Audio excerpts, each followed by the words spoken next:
Dans l'émission « PAF » de jeudi soir, Isabelle Morini-Bosc a brièvement évoqué son mari Alain. La deuxième personne, qui luttait contre la maladie depuis plusieurs années, avait développé une addiction aux médicaments qui lui étaient prescrits comme l'explique le journaliste et chroniqueur.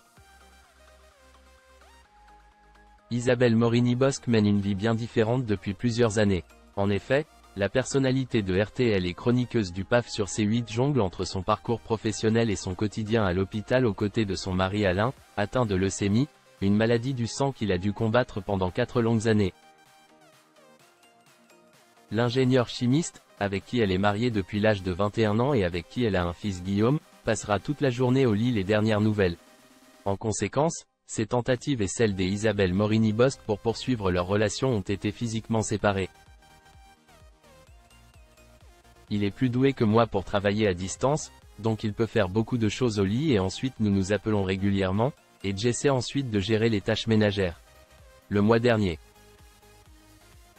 Depuis, Isabelle Morini-Bosc a préféré se montrer plus discrète sur la santé d'Alain, mais elle a confié jeudi soir au PAF qu'il avait traversé des périodes compliquées en raison d'une addiction à un médicament développé par son mari.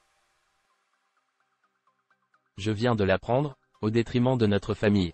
Je tiens à souligner que tout, Dieu merci, est revenu à la normale, a-t-elle déclaré au début.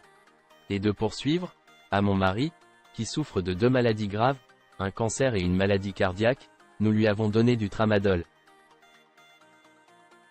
Le tramadol peut être prescrit pour les douleurs modérées à sévères et est considéré comme un analgésique de niveau 2. Je ne sais pas, je ne suis pas allé voir en ligne ce que c'était. Nous ne lui avons pas dit quand il ne devait pas arrêter de prendre les médicaments, donc il a continué le traitement. Et franchement, il avait le cœur brisé, complètement. Conséquences cérébrales. L'ancien chroniqueur de Touche pas à mon poste a précisé que Alain était alors victime de tremblements fous, et que la prise de tramadol avait même eu des conséquences sur son cerveau. Je me souviens des quarts de finale de la Coupe du Monde de football, je le voyais appeler frénétiquement RTL, ces salauds de RTL. Je lui ai dit mais qu'est-ce ce que tu fais? Et il m'a dit j'appelle pour dire qu'ils ont dit une bêtise tout à l'heure, ils ont dit que c'était le quart de finale alors que c'est la finale. Sauf que c'était en fait les quarts de finale. À cette époque, il faisait beaucoup de choses comme ça. Rien ne se passait bien. Se souvient Isabelle Morini-Bosc. Face à ce comportement inquiétant, le journaliste et son épouse se sont remarqués. Au théâtre, Renée Simoneau a joué dans de nombreuses pièces classiques et contemporaines. Elle a travaillé avec des metteurs en scène renommés tels que Sacha Guitry et Louis Jouvet.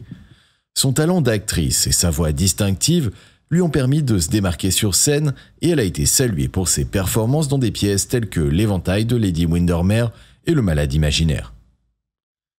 Dans les années 1930 et 1940, Renée Simoneau a également poursuivi sa carrière au cinéma. Elle a joué dans plusieurs films français, notamment Le Bal en 1931, La Dame de chez Maxims en 1933 et Les Yeux Noirs en 1935. Malheureusement, en raison de la guerre, sa filmographie de cette période a été quelque peu limitée. Cependant, c'est dans le domaine du doublage que Renée Simoneau a connu une grande reconnaissance. Sa voix expressive et son talent d'interprétation lui ont permis de prêter sa voix à de nombreuses actrices étrangères dans des films étrangers. Elle a doublé des stars telles que Olivia de Havilland, Judy Garland et Elizabeth Taylor, contribuant ainsi à la popularité des films étrangers en France. En tant que doublure vocale, Renée Simoneau a également participé à la traduction et à l'adaptation des dialogues des films. Son travail méticuleux et son souci du détail ont contribué à créer des doublages de qualité, qui ont séduit le public français.